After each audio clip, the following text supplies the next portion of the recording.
Hi, and welcome to another episode of The Disruptive Author. And in our Small Biz Matters series, today I'm talking to Kirsty Englander. And welcome. How are you? I'm good, thank you. How are you? That's good. Very, very good.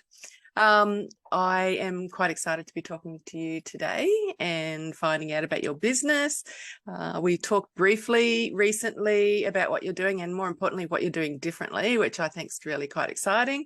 And I know we've got an event coming up this week where you're going to be speaking, so I'll get the opportunity to find out more about you there. But I thought I'd jump in early and do a brief interview and get some of that gold before we get there. So I hope you're up for it. Yeah, always excited. Awesome. All right. So let's start with, would you like to just share with the audience who you are and your business and what you do and who you work with? I guess like an elevator pitch. Absolutely. So my name's Kirsty Englander and I work in a digital marketing company called Englander Digital. And we're all about business growth. We work with a variety of businesses from small to large and on a global scale. So we pretty much work with anybody that wants to grow. And that's what we're all about. So digital marketing is the vehicle? Yes, that's you use the to help tool at the moment to help Uh-huh. people grow. Awesome. Yeah. So what does that mean exactly? What is digital marketing? So it's very similar to traditional marketing, but all done online. The world is everything's online. Like you go anywhere and everybody's scrolling their phone on Facebook, on Google, on all different platforms. What digital marketing does is, well, if you do it right, is it's supposed to take away the noise and put you in front of your target audience. So when you're scrolling, instead of you just aimlessly looking at random things that probably don't interest you, digital marketing will market to you in the areas that you probably want to look at, or we hope you want to look at, and then encourage you to purchase. So it's just about building trust online the same way as you would with face-to-face interactions. And so how long have you been doing this for?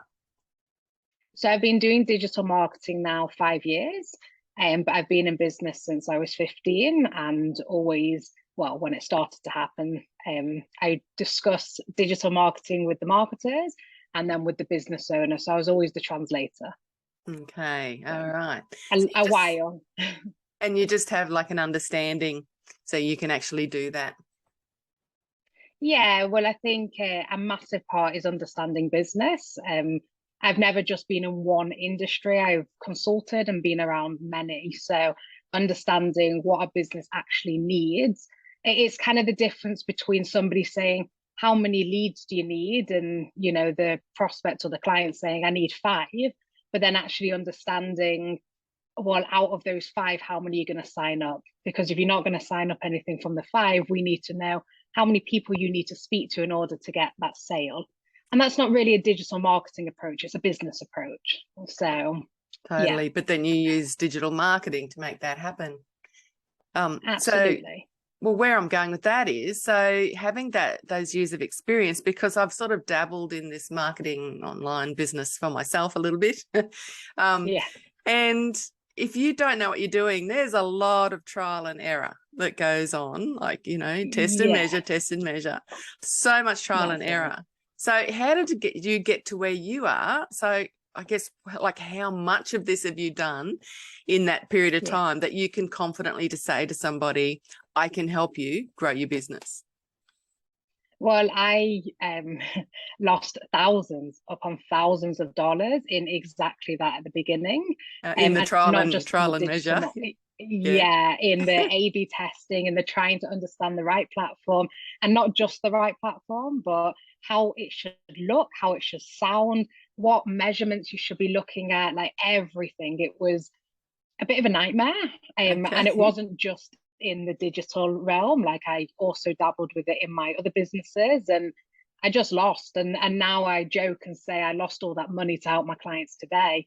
But what I did is I stumbled on a different way. So my method isn't to try and get sales straight away. I'm all about nurturing. So instead of Ah, spending all my money on trying to get that person that's ready now, I'm yeah. not interested in them. I'm interested in the 97, 98% of the market that aren't ready yet. And I'm going to nurture and educate. Yeah. Now that's the So, bit you and that's started what makes talking me about. confident. Well, that's the Yeah. bit that I thought was very interesting when we did speak recently. And I would love you to talk a little bit more about that. If, like those numbers, where did those numbers come from? So what we found is when I was doing it for myself, and this was purely self-testing, is I always found that I could achieve 2-3% of sales now. So that would be I would get somebody that was interested in a new website, or when I was doing consulting, a new business to develop, or when I was in the claims industry, a new claim to work on and try and claim compensation for, and all these different things. I could always find those clients like now. But then the week after, I was constantly chasing my tail and trying to find more of those clients. Mm, So what was happening is I was trying to survive on, 2 or 3 clients that, quite frankly, they weren't the best clients because they were desperate and they needed it now. And it was really hard to focus on doing a good job because I was constantly thinking, well, I've got bills to pay, I've got wages to pay, electric, the normal stuff, and literally no money in the bank. So mm, I kind of thought, well, something has to change. And I thought about all the other people that aren't interested in what I'm doing right now, but at some point they have to be. Like there's no, it's not a negotiation. You're in business, you have to be interested in marketing at some point. They're just not ready for me now.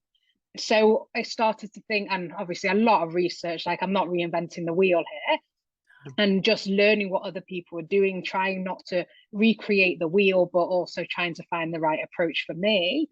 yeah. And all of a sudden I thought, well, one of the main things when I look to buy is I want them to educate me. I want to build that trust. Like I won't buy a pair of shoes from Facebook just by looking at one ad. I have to hear from them a few times to know that I can trust that brand and I'm not going to put my money in where, you know, like I'm not going to get it back. Yeah. So that to me, it's exactly the same as when you go on holiday. The minute you see a McDonald's, you go, oh, I'll go there because it's going to be the same and I trust it, Yes. rather than the local, burger Yep. joint. It may not be So good, but you know it's going to be the same. Yes. exactly. And you Yeah. you trust the brand, and why shouldn't you? They've done a lot of marketing behind it, no matter Mm, how they started. mm, But if you look at marketing in the exact same way, I kind of realized that I had to start being a bit patient. That's not to say don't go after the 2% now, but I started to realize that I had to try something different and try something that was going to not just give me a client right this second, but drip feed my sales machine so that I never had to look for clients again. And that doesn't mean you turn off all your ads. It doesn't mean that you can stop and relax. It yeah. just means that now overnight we get 10 to 15 leads easy a night. And my agents are very, very busy. And that's all from our drip feed method. It's all from targeting the people that aren't ready yet, but in 2-3 months they will be, which is really hard to say when you are desperate for clients and you're desperate for all this Yes. stuff. Yeah. But you're going to continue to be desperate unless Yeah. you It just change goes the way on. you do things. Yeah. Exactly. And And that's honestly, it was purely a bit of a fluke, a little bit of science, a little bit of, oh my God, I need to do something because otherwise I'm going to lose everything. And that's how I came on it. it's So, fantastic. yeah. Like I've always been aware of those. There's certain figures floating around that about the first 2 or 3% of people will want to buy from you now. The next 37, 38% will buy from you, in the next little while. It could be a month, Yeah. 3 months, 6 months, whatever. And then the rest probably won't buy from you. So, you can't just go, it would be exhausting just going for that 2 to 3% consistently. And you're going to attract, because you're in that state, I really believe you attract people that are also in that state, which is not, as you said before, Absolutely. not the ideal client to be working with. Whereas a No. relationship, with someone that's built over time. And of course, as you say, you've still got to be in that position where you can give the time to this. And maybe that's something to do with planning. I don't know. Maybe that's, you probably had a plan, I guess. Let's hear about that. So it was all, for me, it was about trying to set this up in the easiest way possible. I've got a life, I have a kid, I've got a family. Well, at the time I didn't have a kid, but I did have a family, and I wanted to live my life. I wanted to build, like, my plan when I was 17 was that I was going to be a multi-millionaire by the time I'm 30, and I'm now 33, so I'm behind schedule. But still working on it, I hope. Still working towards it. Nice. So the biggest thing for me when it came to the planning was that I knew it was similar, but it wasn't a face-to-face interaction. It wasn't like going to one of the chambers and talking to people. It was having to nurture, hopefully, thousands of people. So my approach and my plan to it was to put a system in place that could automate the processes before I spoke to them. So, for example, the ad would be up, they would download like a free ebook, let's say. And then from there, I get their email addresses that automatically goes into my system. We then have our content team. And if you don't have a content team, that doesn't mean you can't do it. You can get a system like one of these AIs that will write all of it for you. It is phenomenal. And, there's no excuse not to do it. Mm-hmm. So it went into a system for me and then automatically emailed. And we emailed a minimum of once a week. So we did have the drop off. We did have people say, I don't want to be disturbed anymore.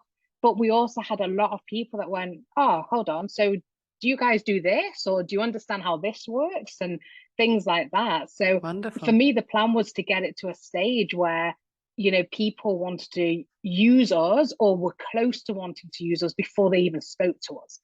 And then by the time me or one of my sales team would call them, it would be awesome. Like, yeah, they're ready now. Because I started all this doing telesales, like telesales and LinkedIn, they were my platforms. And it's really hard work when you have to be everything to a business. Mm. So that was my plan. That was the way I was going to do it. And to be honest, I'd already lost so much money that if it didn't work, then I'd be losing another couple of grand, and that I didn't have to lose. But it's if I didn't do it, then I may as well have closed down, because you need to have a strong marketing system. Well, and that just shows that you're leading by example too. But like, I think you're unique from the point of view you are not focusing on that 2 to 3%. You're focusing on the rest, and building relationships, and that's your primary focus. I'm sure you're fine with saying, we can do an instant sale for you, no worries. And here's how you give us your money, sort of thing. But the fact that you do that, I think that makes you unique. Do you think that's your USP, unique selling proposition, or is there something else about you that makes you stand out? I think it's part of it. I think I'd be naive to think I'm the only person trying that approach.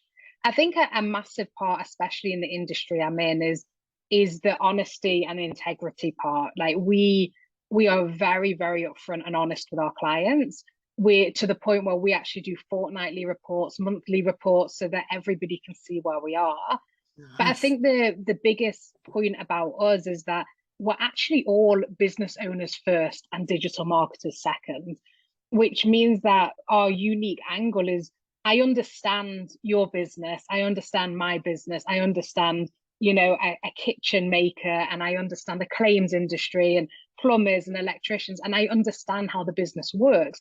And when I don't understand it, and we get, let's say, a locksmith in, which we have plenty, one of the girls used to make all the locksmith stuff, so she understands how that industry works. Nice. So we don't, not sure it's a good thing or a bad thing, but I actually don't employ on qualification, because I can do all the digital training myself. I don't need them to have 50 years experience in digital. I need them to have a good understanding of business and a very open mindset with a good attitude. And I think that's probably our biggest unique point, because I think many digital marketers fight for the people that have already been in marketing for a long time, whereas I prefer to fight for the people that nobody wants right now, but turn them into something. because it's all about growth. And I've always thought you hire on character. As you say, you can teach the skills, but the character is something that's hard to teach. Exactly. Yeah, no, right with you on that one. And even the digital, I love that, you know, someone with 50 years digital experience. That's a bit like Eleanor Roosevelt saying, don't believe everything you read on the internet. Yeah.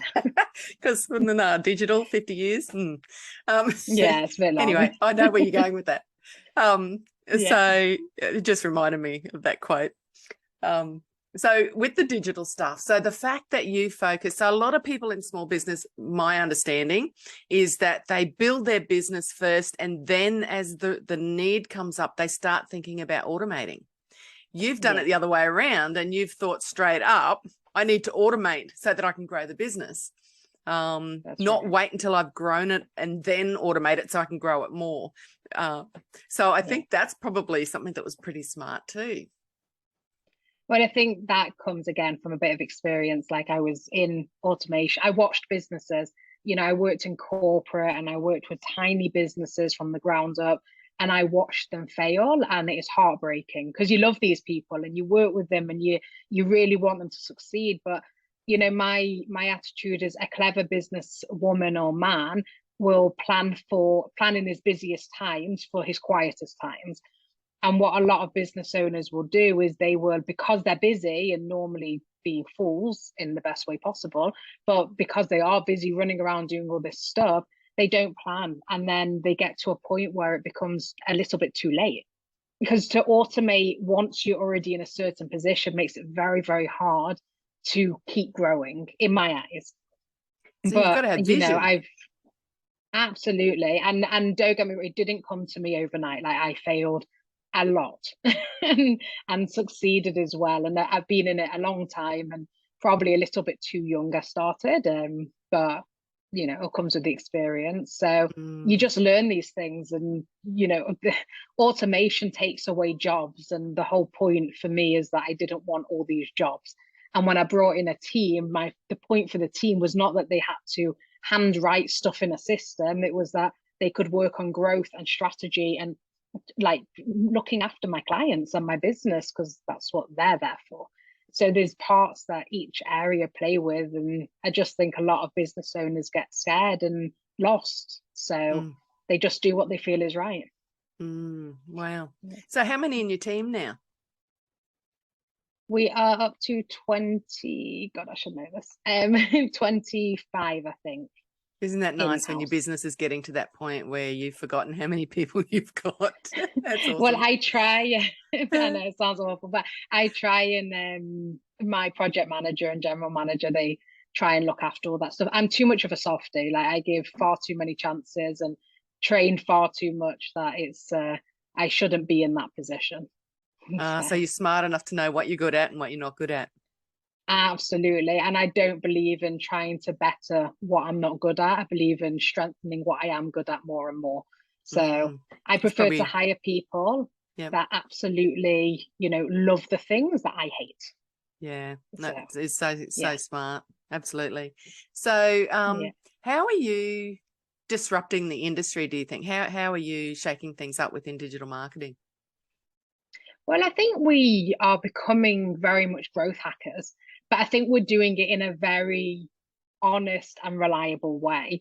So I think a lot of the industry talk about getting all these conversions and quick get all these sales, and a lot of them are let down, even from the biggest companies who are, you know, some of them I think are phenomenal, but even from there, like, you see a lot of negativity and people that are gurus in this, and you know, will sit for 7 years talking about how amazing they are, and then you use them and you're like, that didn't work. I think the way that we're doing this stuff is we're saying, well, hold on, let's just start. Let's look at what you're trying to achieve here, and let's look at how we can actually do this. And, you know, how can you get to where you want to be without a silly, like, unrealistic expectation? So I think we do get a lot now of clients coming to us from other companies, and they've not received anything because it's all about the questions. It's all about the way that you ask this stuff. So this industry, digital marketing in general, needs a good shakeup. it needs some honest, reliable people in it. And that's not to say that there aren't any now, but there's a lot of people that claim to be digital marketers. And I think ultimately, you know, nobody is a digital marketer. We all just have to keep learning and upskilling and, you know, educating ourselves and our team. And I think doing the same thing over and over again for our clients and not changing with algorithms and all this other stuff is a mistake. So my thing is, well, I'm sick of the industry. One of the reasons I'm in the industry is because I was screwed over so much by the industry. Wow. So it's about now saying, well, let's mix it. Let's change things. Like, why do we have to do it this way? Because this is what one person has done. And yeah, so I don't know how much we're disrupting, but I know that we're certainly getting the results that many people haven't managed to achieve yet. So, and I just think, you know, with the growth you've had, you're obviously doing something very right. Yeah, well, we try, and again, it comes with you know, just trial and error and just keeping going. Like it's tiring, and you know, it's from having to train staff to then having them leave to go somewhere else, and then having to find your formula and systems and check the mistakes and deal with clients and all this stuff. It is a tiring business. All business is tiring. Yes. And this industry happens to have a lot of pieces to it. So, you know, I've gone through my, wow, I hate this industry. Why did I do this? To, oh my God, this is the best industry in the world. Right back to, wow, I hate it and I'm getting out of it. So it's, you just have to grow and you just have to be consistent, I think, and you get somewhere. And fall forward. Yeah. Yeah, all right, so exactly. In summing up, as we wrap this up for today, what would be, if there was one piece of advice that you could give to other people in business, particularly so those micro businesses that want to grow, what would be the one piece of advice you would give them right now? Don't be scared of marketing.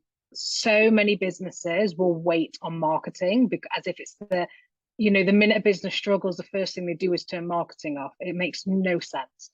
Don't be scared of it. Like sales, marketing, it is where you need to, it is more important than getting the product right. You have to market yourself. And, you know, just because you're small does not mean that you need to, you know, that you need to use a huge agency or that you can't do it. There is many, many tools that you can use in order to grow your business that doesn't require having to use an agency that is going to charge you a lot or that you can't yet afford. You know, join mine or somebody else's mailing list so you can take all the tips and tricks while they're nurturing you and just educate yourself. That's excellent. You know, just be consistent. Yeah. So keep putting yourself out there. In other words, even if things are looking grim, just keep going. Absolutely. You know, you can have the best product in the world, but if nobody knows it exists, what's the point? Best kept secret, as they say.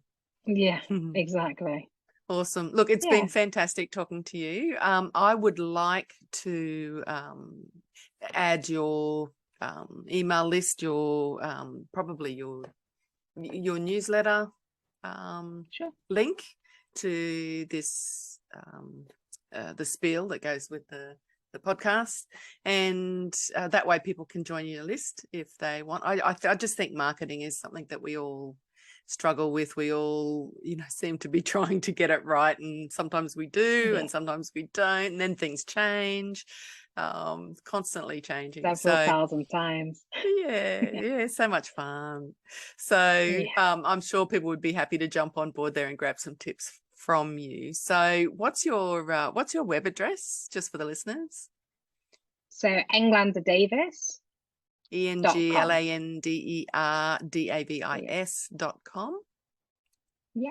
Like England. And then England with an ER at the end. Yes. And then what I can do is I can give you just a link to one of our landing pages where you can just download a book if you want to, and that will capture an email address for us. But the one I'll give you is it's a good one and it's worth following. So awesome. I must do that myself. Well, there we go. Jump on there. But I actually think that's good that you have that funnel. You're actually setting the example for other people of how they can just start. Everything we do is tested on us first. Yeah, nice. Love it. And you're still alive. And you're booming. I know, like just. Yeah, awesome. It's been Yeah. great talking to you. Thank you so much for joining me today, and I'll look forward Thank to you. talking to you again soon. Sure. Bye Thank for you so now. much. Bye.